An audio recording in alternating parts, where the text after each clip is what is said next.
Last year, I talked about SpongeBob's first Halloween episode, Spongebob Scarepants, which was from the first season in 1999, and they didn't really feel the need to make another Halloween episode since then. It's a perfectly fine episode, it works just fine, but then in 2017, a full 18 years later, The Legend of Boo-Kini Bottom was released. So you're probably wondering why it's stop motion. It's not an especially complicated reason, it's supposed to be a special and they still had all the character models from their second Christmas special. Alright, it's Halloween in Bikini Bottom, and everyone is filled with the spirit of spookiness. We find SpongeBob decorating his house for Halloween, clearly going his own way on the assignment. And then Patrick comes by. Hello! From here, it's reiterated that SpongeBob is afraid of all the spookiness of Halloween. Patrick encourages him to think of scary as equaling funny. So, with Pat as a knight and SpongeBob as a flower, they visit all their friends around town, including Sandy and her marionette robot, and Mr. Krabs and Plankton having dueling haunting houses. With Plankton's being cheaper, but with an ultimately more clear-cut statement. Krabby Patties are people! They're people patties! You're eating people patties!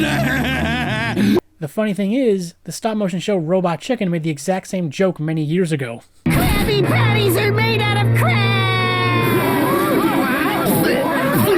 Meanwhile, up in the clouds, the Flying Dutchman is back in Bikini Bottom making his rounds on All Hallows Eve. And then he notices SpongeBob's copious laughter and he sails down to try and figure out what's going on here. You dare to laugh on Halloween? I guess so? The Dutchman comes to the conclusion that the reason SpongeBob isn't scared is due to him being fright-deprived, surrounded by all these lame decorations. So, he shanghais SpongeBob and Patrick onto his ship so he and his crew of puppet pirates can do it correctly. And I have to tell you, if you watch this episode for anything, watch it just for this scene.